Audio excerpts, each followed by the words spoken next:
இப்ப நீங்க அந்த ஒரு பார்வை தான், அவர் ஒரு பார்வை பார்த்தாலே ஏதோ ஒரு கான்வர்சேஷன் போகுது, புரிஞ்சுச்சு, நடந்துச்சு. அந்த அண்டர்ஸ்டாண்டிங் அது எப்படி உங்களுக்கு வந்துச்சு?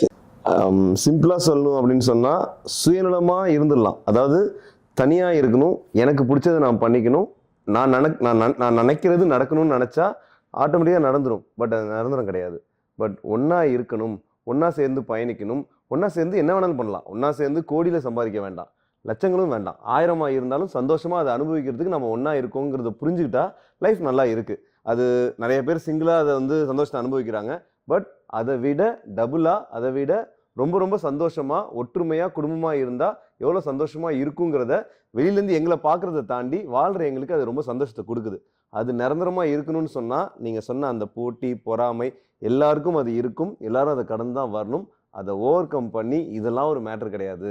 லைஃப்பை சந்தோஷமா வாழ்றதுக்கு சண்டை, எங்களுக்குள்ள சண்டை வராம இருந்தது கிடையாது. எங்களுக்குள்ள வந்துட்டு அடிச்சுப்போம், எல்லாம் பண்ணுவோம். பட் அட்லாஸ்ட் ஒரு விஷயத்த பண்றதுக்கும் ஒரு விஷயத்த ஆக்கப்பூர்வமா அதை வந்து செயல்படுத்துறதுக்கும் அந்த சண்டை வந்து நடக்குதுங்கிறத நாங்க புரிஞ்சுக்கிறோம்.